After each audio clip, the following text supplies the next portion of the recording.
All views, opinions, and comments expressed herein are solely those of the speakers and do not necessarily reflect the views or opinions of StoneX Group Incorporated and/or its subsidiaries.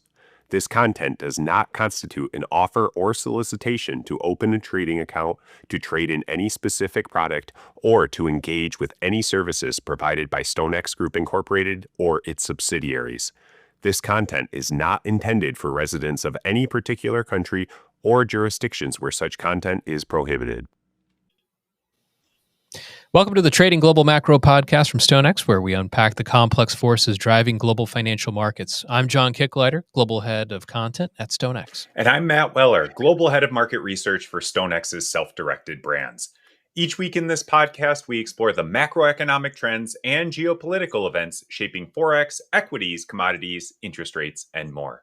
John, what is our topic today?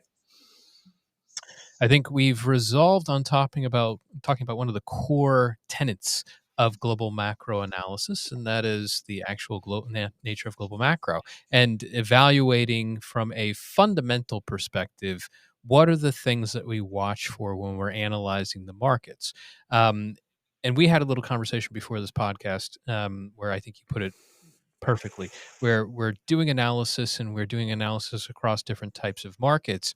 And when you have something like single shares, for example, there is either the top down or the bottom up approach. And top down, meaning you're looking at the big picture, all encompassing influences.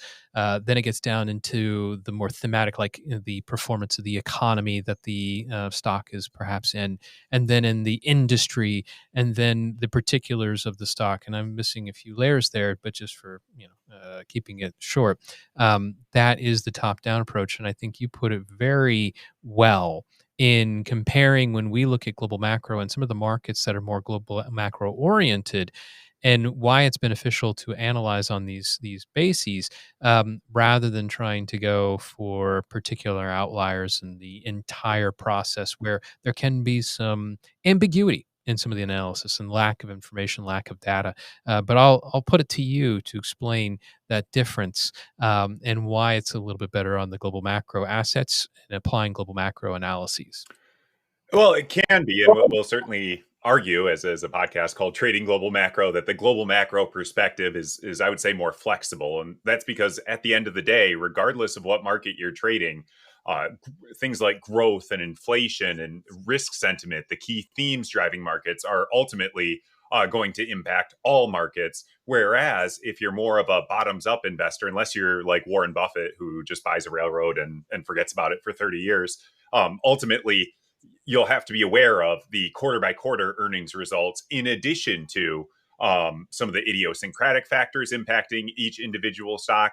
And then in addition to kind of the global macroeconomic environment, where you could buy something that seems like a good stock and maybe would work in the long run, but if the risk appetite is shifting to the negative, that could be something where you're underwater for years that wasn't even part of your process. So broadly speaking, I think it gives you a lot more flexibility. And certainly if you want to be any more nimble than holding trades for multiple years, you have to be aware of this global macro environment. What are some of the themes driving it? When could that change? And crucially, how some of this global macro data can impact risk sentiment on a day-to-day basis. So from that perspective, it's sort of ask an encyclopedia salesman if you need an encyclopedia. We're doing a global macro podcast, but I really do think it is the best way to approach markets, regardless of your time frame, unless you're a multi-decade investor. Would you agree with that, John? And what other insights do you have to add? Yeah, I would agree with that because I think you put it very well. When you're looking at what's influencing a market, most of the time it's a global macro consideration. It's growth. It's these themes that matter for the broader financial system, and often the financial system outside just a singular country. It can be across the globe, and that is where you're going to get most of your day-to-day action. And obviously very rough estimate, but 80 to 90% of the movement that you'll get at any extended period of time is probably going to draw from those macro matters more than not. But of course, you have to be careful because you have punctuations of volatility. Obviously, we're going into earnings season in the U.S. now, and if you look at something like J.P. Morgan and some of the movements that we've had around earnings, or some of the other more extremes like Tesla, that can be a profound impact on price action, but it's very acute. Of course, earnings will matter over the extended period of time, and speculation around earnings will matter in Tesla shares leading up to the most recent update. But it will most of the time have a very concentrated, short-lived impact, and then we revert right back to those macro themes. So when you're monitoring an asset or like a single share, you have to be very mindful of these things, and it can be very difficult to monitor and just presumably to assess and bake into your expectations the performance of earnings. Corporate earnings are. I know a lot of us like to think, and I joke more than anybody about GAAP can be used to beat expectations almost out of hand, but that's not always the case, not always true. So I personally like to stick to the macro and avoid some of the idiosyncratic issues that you can't really include into your regular day to day analysis. But that being said, I think that there are some macro things that we bring in, and I want to walk through some of the key categories of what we analyze on the fundamental side. Obviously, we also are, I think both of us like technicals, but we'll leave technicals to the side and talk fundamentals. When we're talking about fundamentals on a macro perspective, I think there's a few things that we look at. We look at general sentiment, and I consider market capital flows, like money is moving around because of changes in regulatory stance or something like that. Then you have systemic influences like themes, and then you have individual events. So we already did a entire episode on risk appetite, but do you want to give a summary on what risk appetite means and what it can do to the markets as a whole?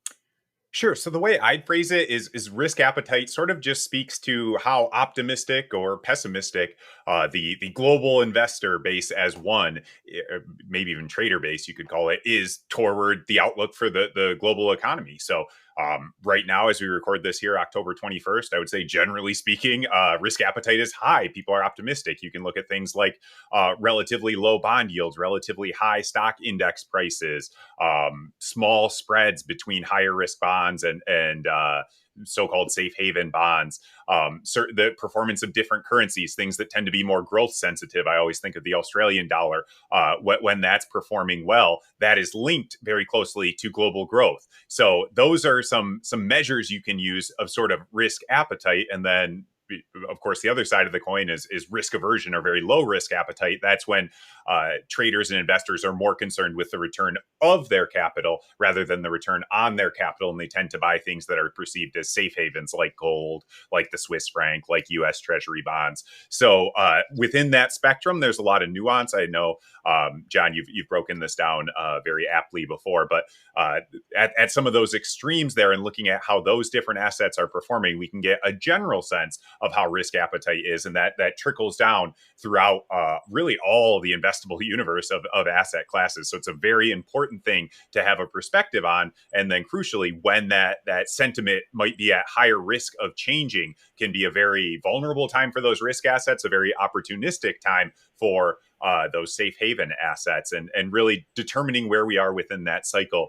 will over the course of days, weeks, months, maybe even a couple of years, impact the performance of whatever you're trading far more than even earnings or things like that, because a lot of it is a story that people tell themselves around future earnings when you're valuing a stock. And I think tapping into that general sentiment of the market will really help provide at least some perspective on how optimistic traders are, how much they're willing to discount the future, and ultimately how high an individual stock or a market can go. Yeah, I agree, and that's a good summary. I'd even go so far as to say, and you're connecting it back to tangibles, but I'm a lover of psychology, and I think that oftentimes there isn't even a tangible attached to it. But I think markets look for justification of why they're optimistic or why they're pursuing higher rates of return, not concerned about the risk of their exposure. But I find frequently that there is a disconnect and we just want to apply our money. And this is why we have all these like this terminology: markets can remain irrational longer than you can remain solvent, or fear of missing out. FOMO is very common, and I think those are very real things because we're talking about a human network of people and their collective view. But sentiment can very easily run well beyond, and we talked about this in our bubble Mhm. conversation. We were talking about AI, as you mentioned. It can run well beyond what the fundamentals would traditionally justify, but it doesn't necessarily mean that the markets have to correct. But that's the power of sentiment, and it is very, very influential. But sometimes that the things that we use to justify our collective perception after the fact can turn into the critical themes about what is actually going to determine the next trend, direction, or phase of a move, whether it be bullish or bearish, but progression. And often that gets into thematics. So thematics like trade wars. Obviously, we talk a lot about the U.S. dollar and Chinese yuan because the U.S. and China are going back and forth with the second round of the trade war of the second Trump administration, and that has been responsible for a number of thematic conversations. We have interest rate expectations, which have been very much in the eye of conversation. You can look at something like the U.S. interest rate forecast versus the Japanese interest rate forecast, and the projections there can influence the movement of capital, but also exchange rates. And you even have other big picture fundamental themes. GDP, relative growth expectations, regulatory evolution, deficits, which is a big headline. And those themes do shift in terms of influence. And it can be very difficult to decide or determine what theme the markets are really looking for here and now. But you can use things like Google Trends to see where most of the search interest is. And sometimes you could just look at a market, and let's say we're looking at the S&P 500 as a benchmark, and then we see what themes are evolving at the time. If the S&P 500 is up and headlines around and conversation around trade wars is worsening, interest rate expectations are looking higher, thereby you consider that more of a suppression of risk appetite. Growth forecasts are weaker, but the regulatory environment is looking positive. Then I think that it's safe to say that either risk is just totally writing off the thematic concerns, or that regulatory environment outlook is probably more influential than those other themes, at least as it stands right now. But measuring those themes is very important because that then takes us to our practical, I mean, you and I day to day analysis approach to the markets. We evaluate those themes, which we help people with. That's why we're here. But then we also take it to event risk. So you want to cover event risk, what events you usually look at, and how you determine which ones you are going to find most important, what your expectations are around them.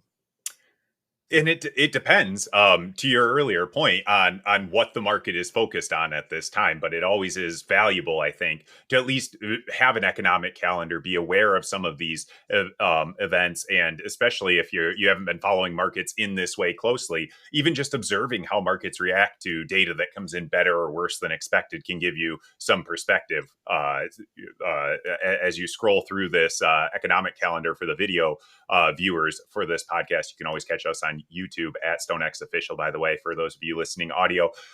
There are things like U.S. home sales, which is a release that we're getting, even despite the U.S. government shutdown, but it's probably not something that's going to drive a massive move in markets because it's a slow moving data set. Maybe back in 2008, housing was the center theme of the market. But in this current environment, it seems like things around trade, as I speak to you right now, are top tier in the upcoming meeting between U.S. President Trump and China's President Xi. So I think just seeing how markets react can be a great way to determine which of these is more important, which of these is more likely to lead to volatility in the market at any given time. And then also maybe there's an opportunity to quantify how those have moved, where a 0.2% be in CPI maybe a couple months ago would have had a bigger impact than it does now, because at least in the short term, markets are very confident on what the Federal Reserve is going to do, sort of regardless of what happens with inflation within a range, at least for the next couple of months. So it's a constantly shifting landscape. That's why I find it fascinating. That's why we're recording this podcast. That's why I'm in this career. Is markets are a complex adaptive system, and it can be like a puzzle to unlock every single day. But as those themes wax and wane, I think that's where you can see some of the best opportunities in markets. And especially as risk sentiment, something we talked about earlier, starts to shift, that's when you can identify higher probability turning points. So I think the economic data, it's important, comes and goes. You can try to quantify that in different ways, but it really comes back to this global macro framework and having an idea what is the key area to watch right now and when could that change. So I don't know if you're looking for some specific examples, John. Happy for you to fill in the gaps there, but that's broadly speaking how I view it, with the interest of this recording being relevant beyond just the next couple of weeks.